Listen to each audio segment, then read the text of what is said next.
Mhm. Uh, Hello, good morning. My name is Naron Susanto, and my student number is 24063676615. Now today, I'll show you on my first assignment on metallography and heat season treatment laboratory. For metallography, I got the F question, which reads as, why does the Gemini test show variations in hardness values from along the specimen? Explain the microstructural changes that occur from the quenched end to the furthest part. I got my answer from the module as well, which is in the Gemini test, a specimen is heated to the austenizing temperature and then rapidly cooled by water spraying, creating a cooling rate gradient. The end cooled quickly forms martensite, which has high hardness, while slower cooling regions developed mixed phases like martensite and bainite, or softer structures like ferrite and perlite.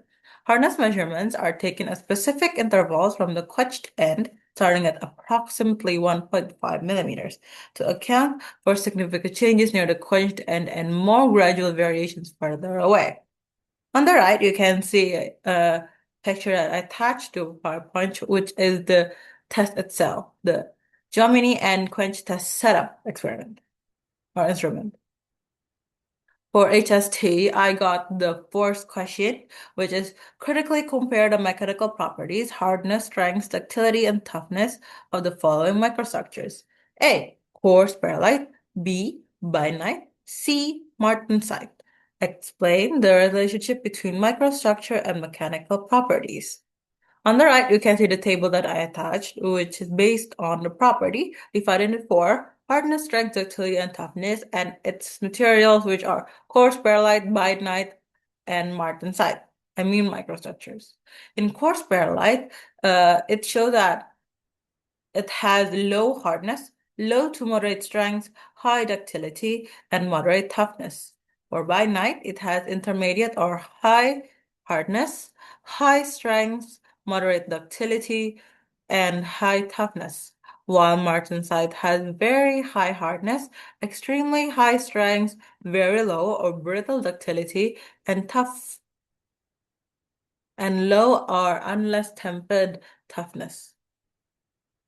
For my explanation on the table before, reads as how the mechanical properties of steel are fundamentally dictated by the morphology and distribution of the ferrite and hematite faces, where the total area of these boundaries acts as the primary deterrent to dislocation motion. In coarse perlite, the relatively high transformation temperature allows for the formation of thick, widely spaced lamellae. This low density of interfaces provides minimal resistance to internal slip, resulting in a material that is relatively soft and low in strength, but highly ductile and capable of significant plastic deformation.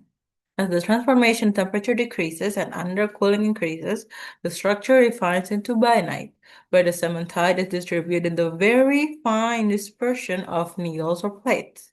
This drastic increase in interfacial surface area effectively pins dislocations, leading to a substantial increase in hardness and yield strength, while maintaining a superior balance of toughness compared to other microstructures. In contrast, martensite derives its properties not from phase boundaries, but from extreme lattice strain, because the quenching process is too rapid to allow for the diffusion of carbon atoms. They remain trapped within the crystal structure, forcing the typical body-centered cubic or BCC lattice into a distorted, highly stressed body stress tetragonal or BCT configuration. This eternal distortion creates a massive energy barrier that nearly halts all dislocation movement, making a quenched martensite the hardest and strongest possible microstructural state, though it is simultaneously characterized by extreme brittleness and negligible ductility. Ultimately, the transition from coarse perlite to martensite represents a shift from a diffusion-controlled equilibrium state to a diffusion-less metal stable state, where gain in mechanical strength is achieved through the systematic refinement of the microstructure and the intentional introduction of atomic level strain.